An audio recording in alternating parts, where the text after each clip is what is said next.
Right, it's about a week later, and I left the owner with instructions to get me 2 relays because the relays that were in the car were completely trashed.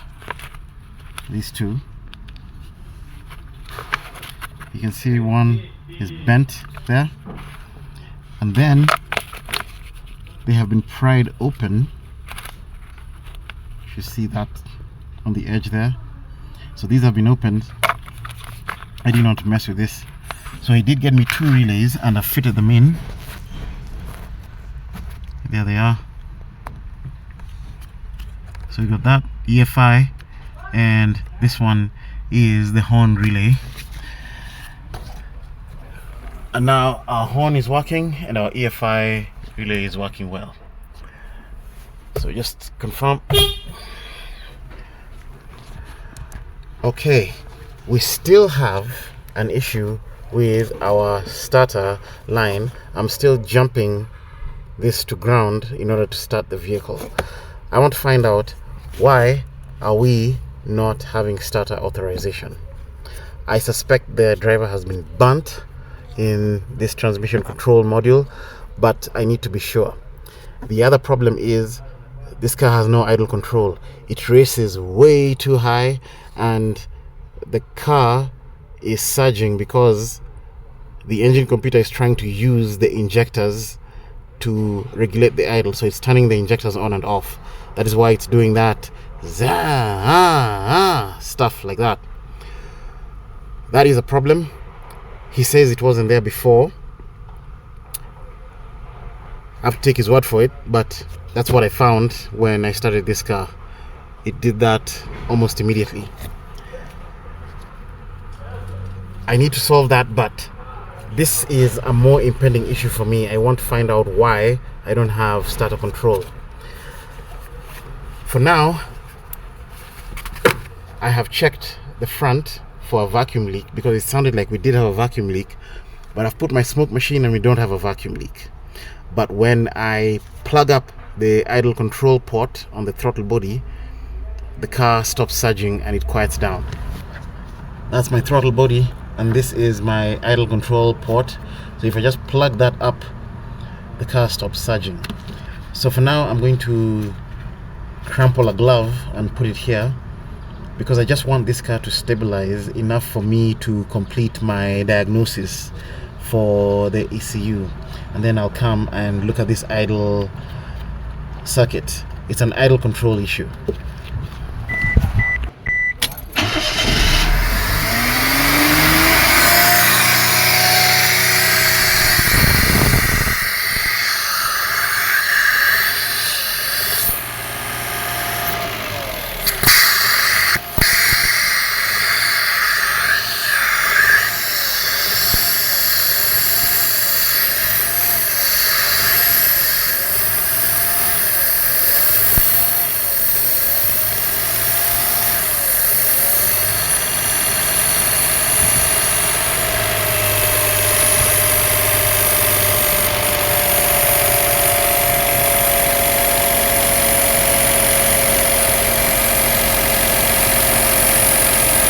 Okay, so I'll clip this here.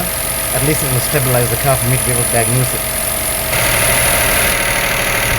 Alright, that's it. So let's proceed. Alright, we've pulled up our trouble codes, and we have got 2 in the engine and 1 in the transmission. Let us get our report.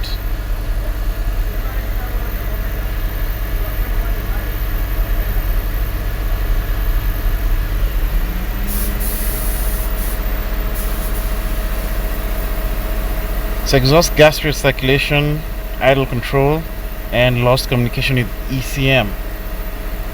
Now these were here last time. What I want to do is to go back and I will shut off the car.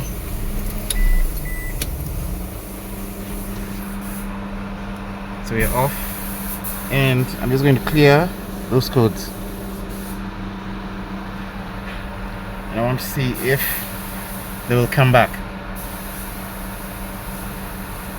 So right now we have no codes.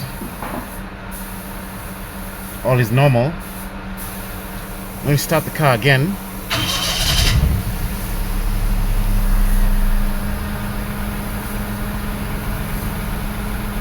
Okay, we are running, and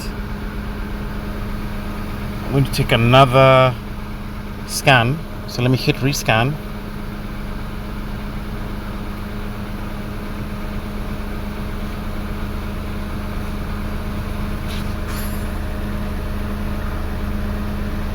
And we have no codes.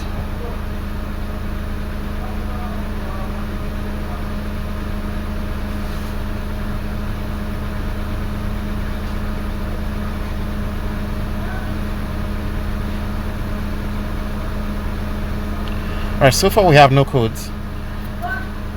Let me go into my TCM.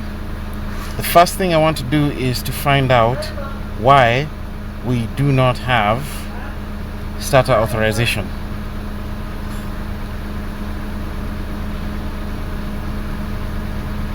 Let me search for starter.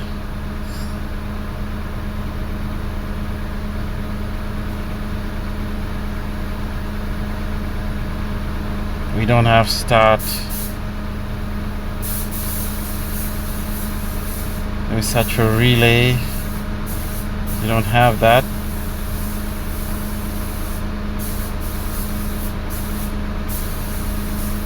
Wow, the data pads in the transmission control computer are so few. This won't help me much. So we have shift position, that's park, and that's correct from our dash.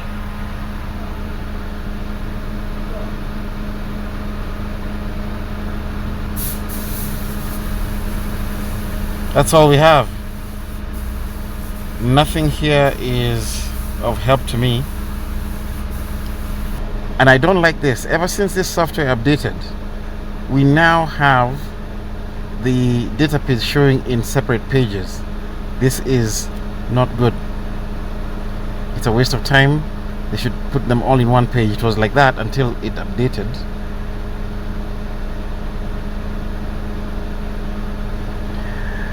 So, wonder what we have here. We have actuation tests. In our actuation test, we don't have starter, special function. We don't have starter either. So nothing doing in the TCM. Let's go to the engine computer, and I want to read the data stream. See if we have start. Nope. ST.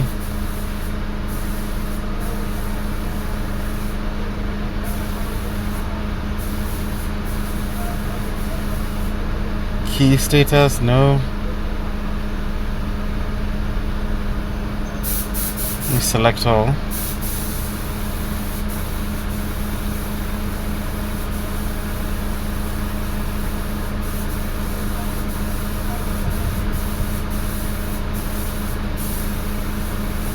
EGR error when negative 100%, that's weird.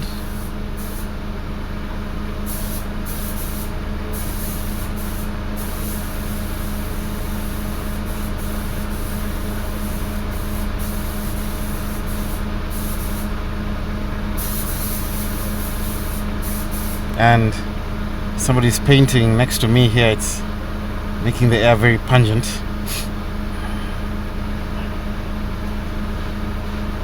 I don't think I would like to smell that for long.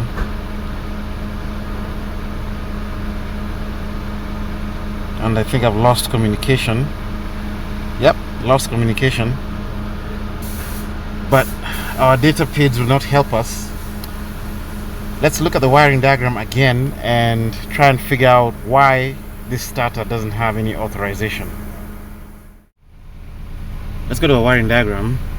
I did translate this manual and also stripped out the ActiveX component. It only wanted to open in Internet Explorer. Engine,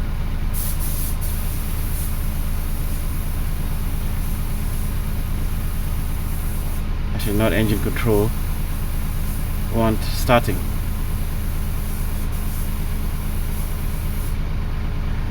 This was my dilemma last time we were here.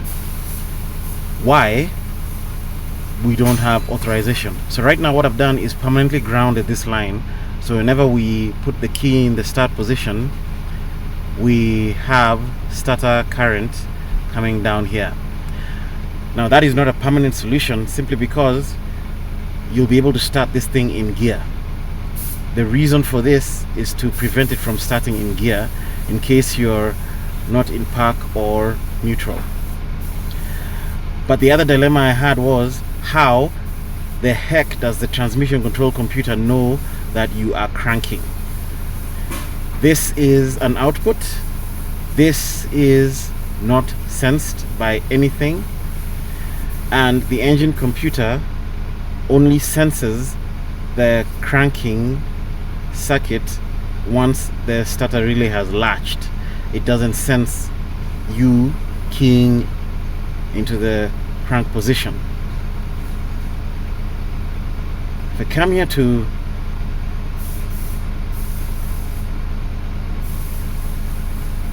transmission and transaxle,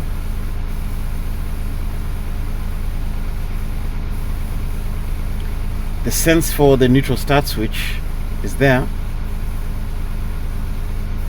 Starter relay is controlled there. Solenoids controlled there. We've got our grounds.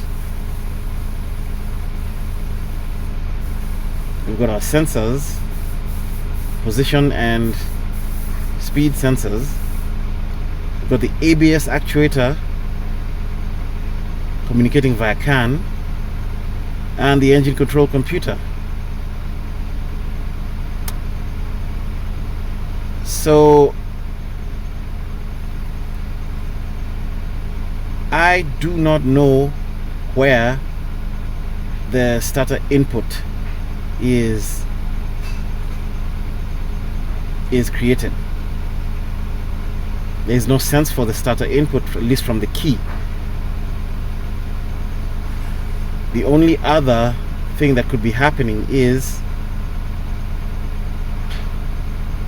we have a CAN high and CAN low on the combination meter.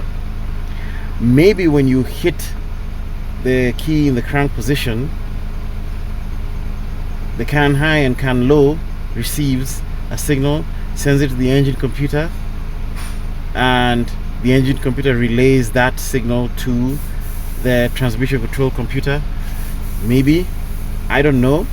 Or another possibility is this.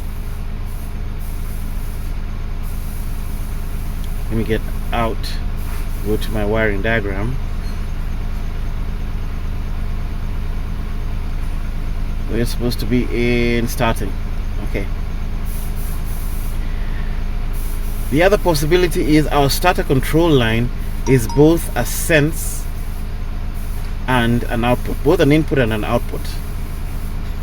I have never seen such a line, but if you put this in the start position, you do send 12 volt signal here before this is grounded. So maybe the transmission control computer senses that 12 volt signal, and then it grounds this line. I mean, that's a stretch. I don't know. Well, I guess it makes sense now that I'm saying it, but I've never seen a line that's both an input and an output that is not a communication. The only lines that are both inputs and outputs are communication lines that I know of. Everything else is either an input or an output. So I'm not really buying my own explanation. It's a theory, but what we can do is go to the combination meter and see if when we crank we have a data PID for the key position in the combination meter. If we do, then it's the combination meter that is relaying that information to the engine computer via CAN, and then the engine computer is telling the transmission control computer, hey, we're in the crank position, authorize startup. So let's check the data PIDs of the combination meter. So I had to go back here, and I don't know why we lost communication haphazardly like that. That's another thing that I do not like. And we do not have any combination meter on our list of modules.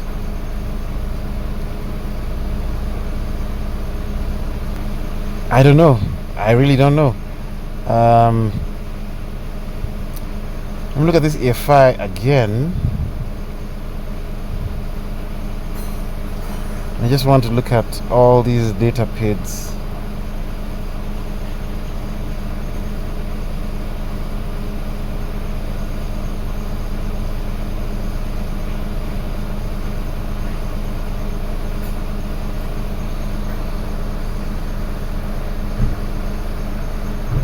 That's it.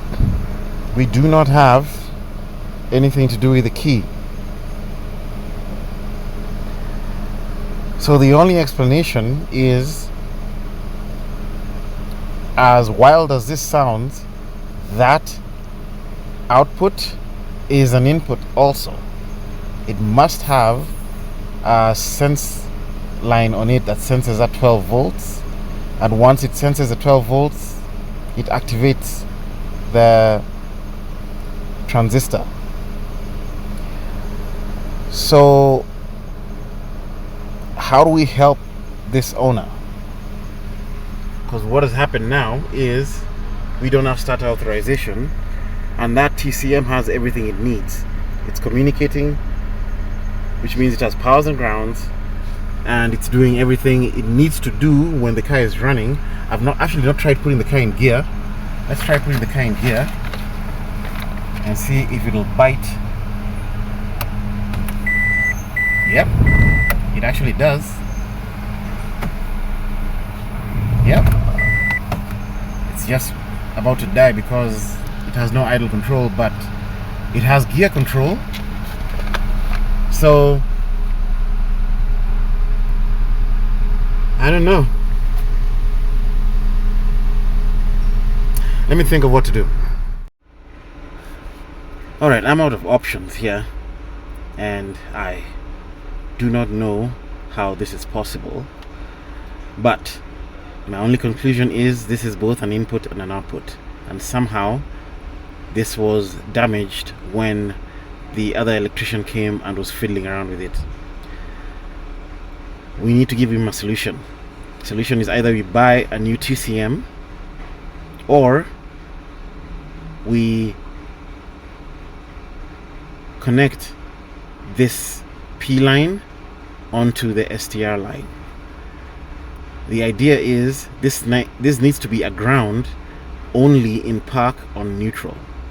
So if I open the TCM and bridge pin 16 with pin 15, it's a very easy thing to do.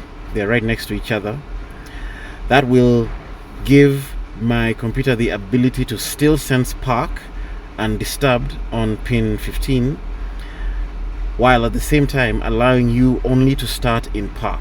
Now you'll not be able to start in neutral, and I cannot connect these two together, these three together, simply because this will give an error of park and neutral being on at the same time. I have seen this before, and I've done a diagnosis like that before. So you cannot have two transmission modes at the same time, whether it's park or neutral, or drive and park, or neutral and drive, or drive and reverse. The TCM doesn't like that at all, and it puts the car into limp mode. So that's what it'll do. I will just short P and STR together internally in the ECU. That way the vehicle wiring remains untouched, and should he ever change this ECU, it'll be just restored back to factory setting. So let's proceed. Uh-oh, folks, I'm not the first one to get into this module. Look at this. Somebody has been here before me and has done a repair. But this is not my line of interest. What you see here is the park line, and I need to see exactly what has been done there. I'll blow this up and I'll show you in a minute. But our line of concern is on this connector here. Our line of interest is this one. That's the STR line, and this is the park line that already has a soldering on it. So we want to bridge the STR line to the park line. But why is the park line modified like so? I can't see here clearly. Let me take a photo of this in the sun and then project it on the computer and see what's going on there. So this is our photograph, and I've seen what's going on here. So this line comes from here, goes all the way around, and comes and joins up here. But if you look here, what do you see? Yep, this track is burnt. And what causes this? Too much voltage. So sometime in the lifetime of this computer, somebody accidentally sent power down this line and it burnt this track, and what they simply did was to reconnect it. And they almost delegged that diode over there, but it looks like it is intact. I've tried to shake it and it's pretty intact, so I'm not going to play around with that. Okay, at least now we know. So let's short our STR line to our park line and call this a day. Alright, that's our bridge. I used a long wire because I didn't carry my soldering iron, and the soldering iron I was given was not very good. So I had to give myself some room to make mistakes. Anyway, done. Let's put it in. Now this is temporary. The proper fix for this is to get a new transmission control module, which is going to do.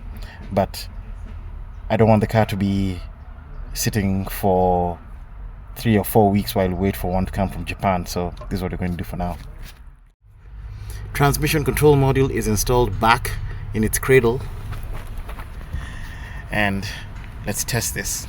So I should be able to start this thing only in park. So first let me put the key on. Very good. I'm going to move this out of park. I'm going to put it in reverse, and let me try and start. Very good. And put it back in park, and now this car should start.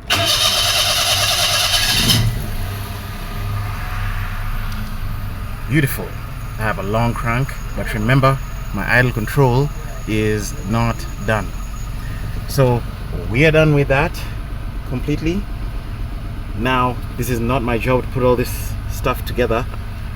Somebody else is going to do that, whoever took it apart.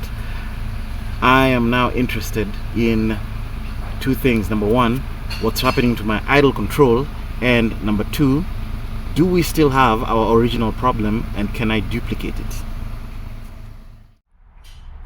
So I'm back. It's the next day. I could not continue. The paint fumes were getting to me, but that was done, and now let's continue. So I want to look at this idle control circuit. Let's come here to the wiring diagram. Let's go to the engine, and the ISC valve is here. and this appears to have two coils. There's IA high, IA low. That's the first coil. Second coil, IB high, IB low. And these are the control lines: 16, 17, 14, and 15. And they are here: 66, 67, 68, and 69. So low, high, and low, high. And here they are: 66, 67, 68, 69. So here are my connections. Now I have chosen to use a piercing probe because these are all in one line and I dare not short my pins together. It's very easy to do that on ECU connectors. Channel A is ISCA high, channel B ISCA low, channel C ISCA high, ISCB high, channel D ISCB low. Now we are set. The scope is running, and let's start it.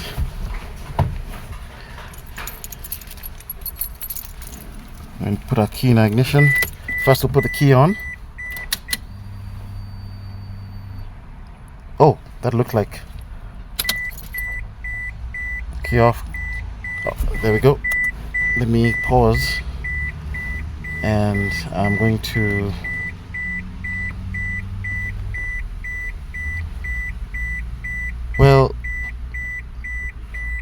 this is interesting. Okay, I've not started this car today, but this looks normal. Okay. That looks quite normal. So it may not be a circuit fault. Let's start it.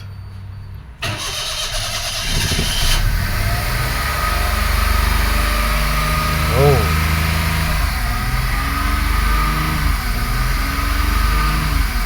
Okay.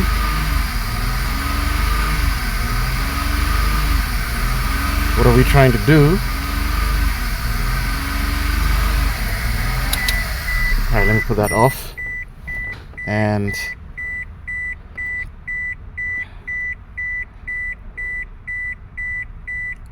this is interesting.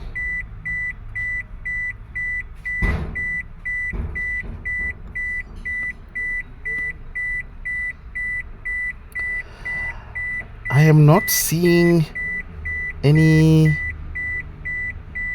Oh, wait a minute. Hold it. Let me give myself some more room at the top. Let me get this key out of the ignition.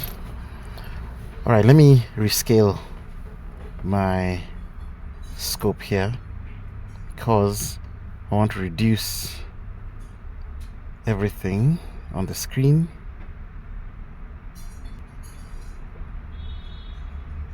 So I'm going to go to 50 volt on all my lines.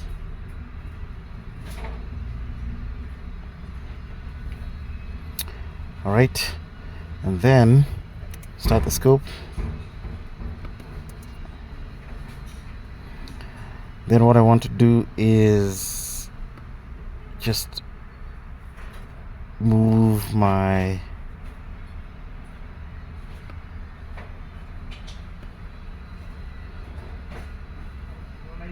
channels separate like that. Okay.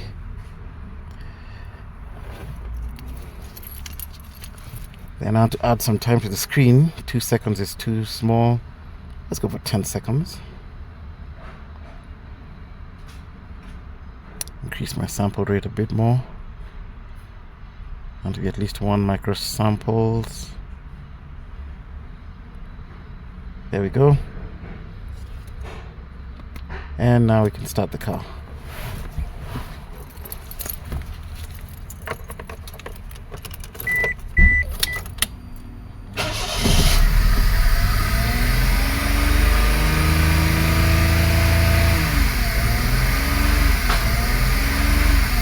Aha! There we go. So let's see what we have here.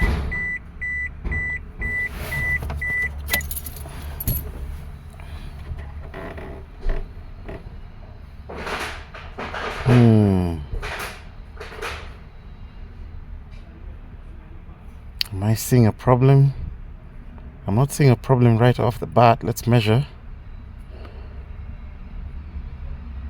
11 volts. Alright, 13 volts when the car is running. I'm just measuring my high spots. That is 13 volts. Let's go to my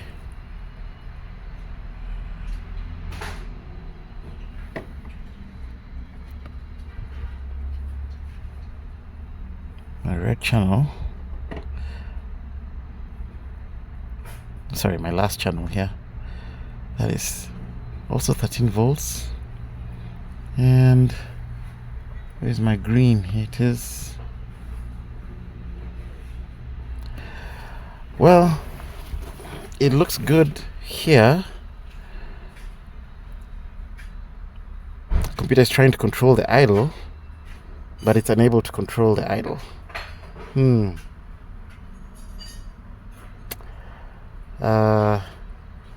Let me think about this. Okay, I'm not finding anything wrong with the voltages, but just because you have voltage doesn't mean you have current flow. So I've added a current clamp, and first I'm going to deal with coil A.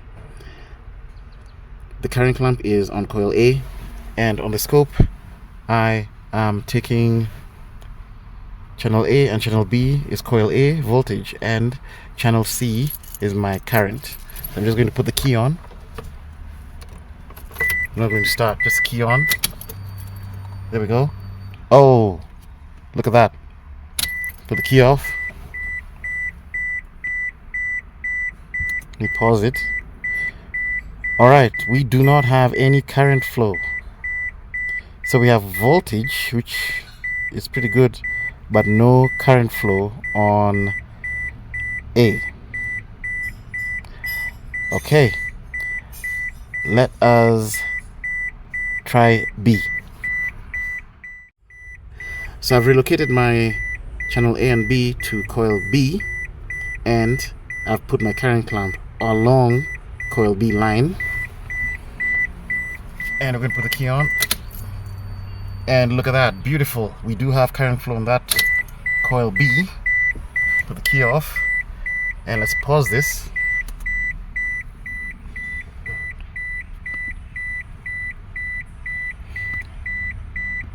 Now this current will go on the positive and negative direction.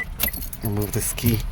This current will go in the positive and negative direction because this is a stepper motor. It moves in both the positive and negative direction. So sometimes you'll have the current going up, sometimes you'll have the current going down, but regardless, we have current flow. So the question is, why don't we have current flow on the A coil? Do we have a connection problem on the A coil, or do we have a bad idle control motor? Let's go to that motor and the connector and we look at it. There's my idle control connector, and before I touch this, check this out. Somebody has been here and someone has done some wiring on this connector. Now what I want to do is I want to go back to channel A, and I'm going to wiggle this connector with my current clamp connected on that line, and I want to see whether we're going to flow any current. If I see even a hint of current flow, then we need to open this up. Alright, I'm here, relocated my laptop here, and I'm going to put the key on, and I'm going to wiggle this connector while watching the scope, and I want to see what happens with the current.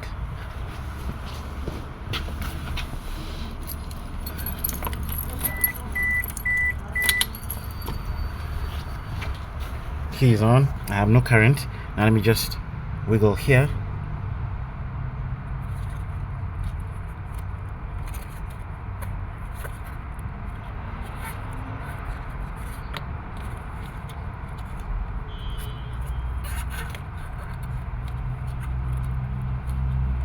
And we have nothing at all. Totally nothing on this connector. Okay.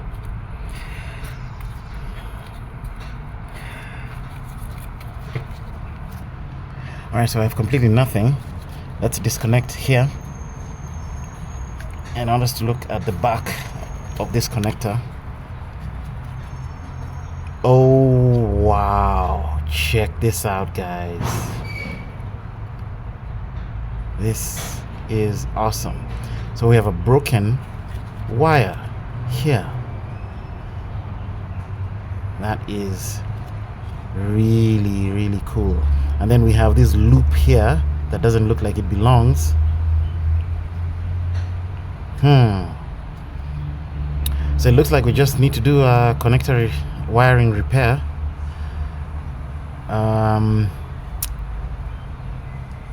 Yeah, let's do that, and then we'll check our current again.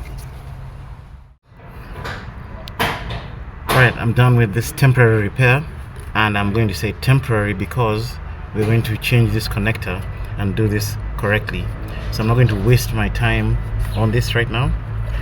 This was the second wire that was done previously by somebody else. I'm not going to touch that, and this is the broken wire that I've just temporarily repaired.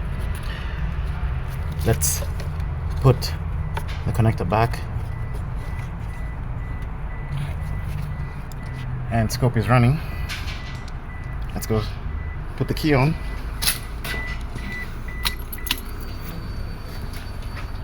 Key is on, and beautiful. Now we have current flow. Okay, this car now should start up well. Let's go start it up. I'm going to leave the scope running and we'll start up. Make sure my laptop doesn't fall down. Alright, let's start it up.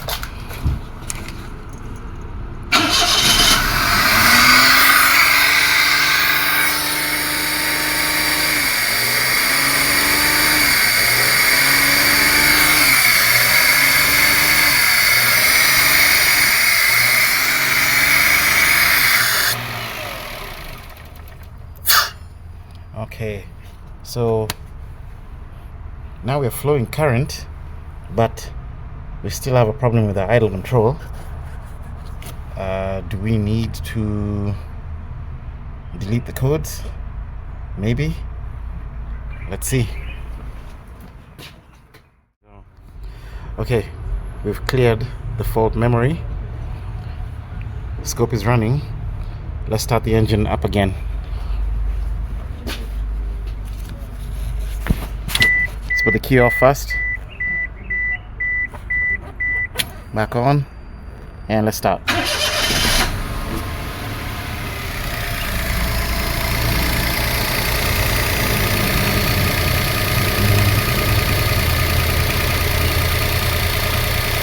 Alright, that's beautiful. We're running and we're in control of idle, but we're supposed to be having a fast idle and we don't have.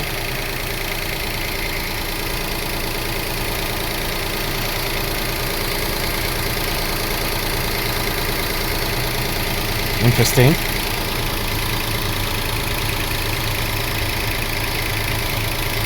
Let me go data stream. I just want to check my coolant temperature sensor.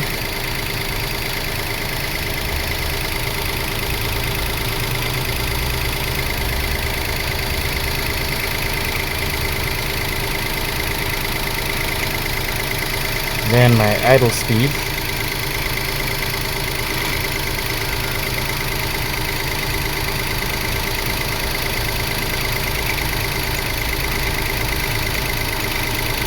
And let's also check the fuel trim.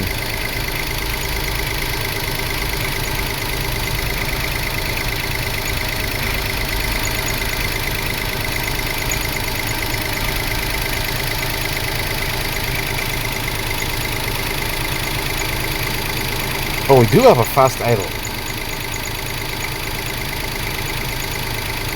It sounds like we don't, but we are at over 1,000 RPM. Pretty neat. Okay, looks like we're running well. Let's give it some gas.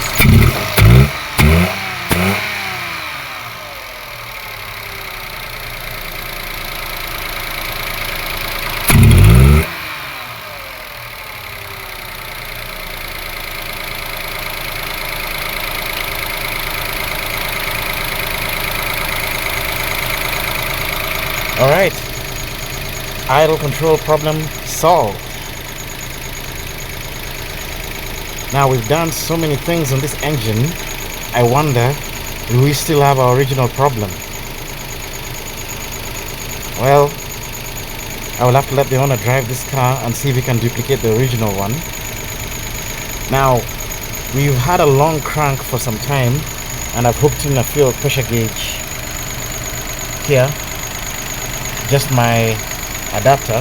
I wanted to hook in a gauge, but we don't have that long crank right now, so maybe that was just the idle. I don't know. I'll see if that long crank comes back, then we'll tee in a few. Actually, since it's already there and it took me a while to do it, it's just the fuel pressure. But I like this so far. So idle is coming down as the engine is heating up. Seems to be doing well. Let's try the AC.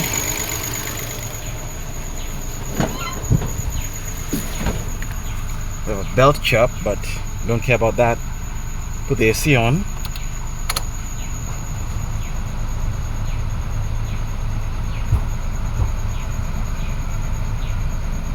And is that AC dead?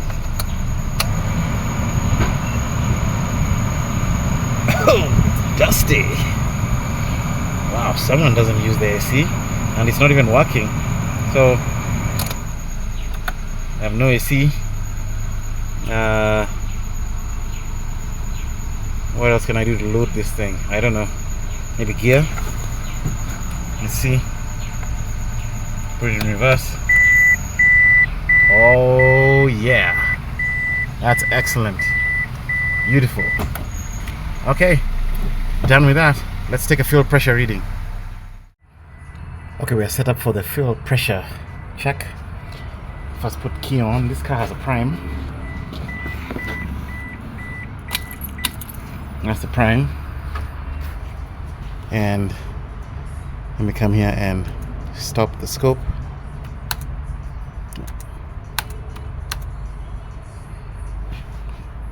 And this prime does not look sufficient to me.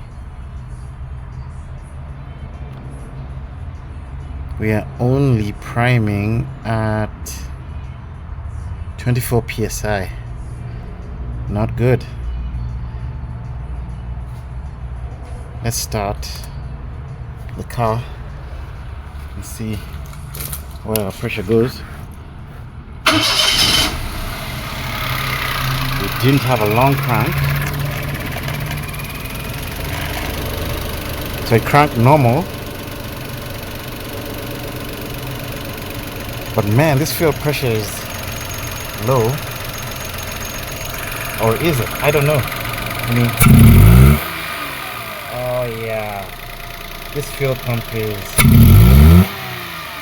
this fuel pump is weak. Look at that. So when I'm giving it throttle, we have a dip. I've never seen an EFI system run on 32 psi, but I shouldn't assume that's 32 psi. Let me check the manual and then see what the fuel pressure spec is for this engine. Well folks, the verdict is in. It says here fuel pressure is 324 plus minus 5 kPa. So let's go to kPa to psi. 324 is 46.9, 47 psi. plus minus 5. So let's add 5 to this.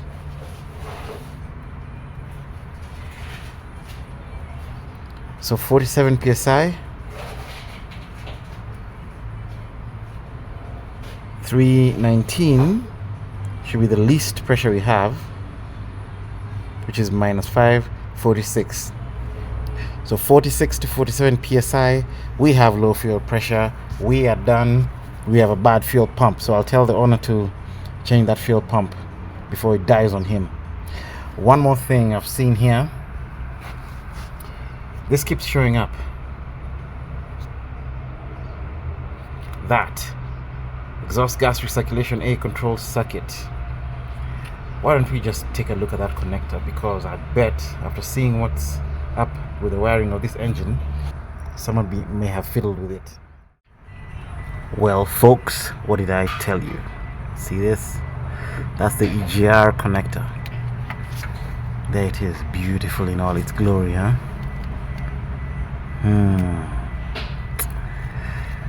Wow, should I even touch this thing? Oh God. Now if you're going to do a repair, why don't you just do a proper repair? This is just being an a-hole right here. So you leave the client with a liability. This could short the main relay and cause all kinds of problems. Let's see what kind of connector this is. We need another connector for the EGR.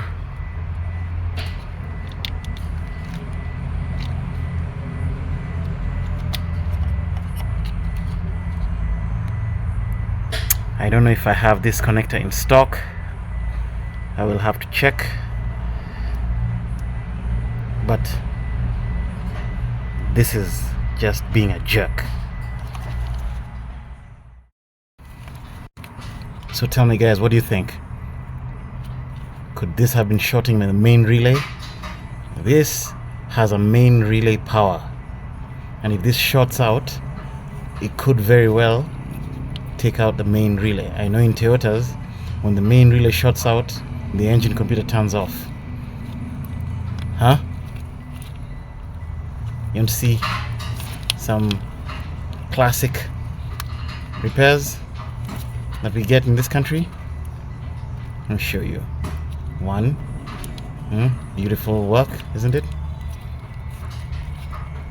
Let me take this line here.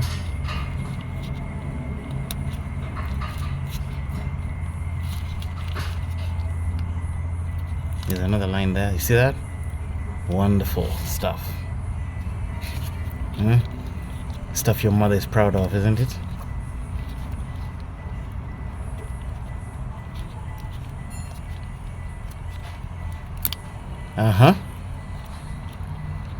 Yep.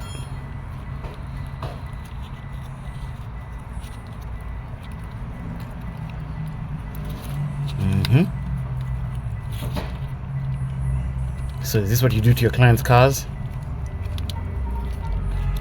So that you keep them coming back to you, I guess? Check this out. So these wires are shorting. Look at those conductors, they're touching each other, and it's ridiculous. So we're not done here yet. I'm just going to remove this entire connector and we'll get a new one, because there's no way this car can be driven like this, especially considering that the main relay positive comes here. So could this have been our problem all along? Maybe, maybe not. Maybe something else is wrong with this car. I don't know, but definitely it's a problem and cannot be left like this. So I'm here, I've packed up literally everything, and I just wanted to bring my computer to the car, and I came here to start the car so I can put up the windows, and guess what? We have a no start. This is one of the symptoms that he said he had, that the car would die and it would be a no start, and then it would come the next day and it will start again. Darn it, I've packed everything. So I just want to unpack my scope again, and I'm going to go and check out cam, crank, ignition, and injector signals, and I'll see what we're missing.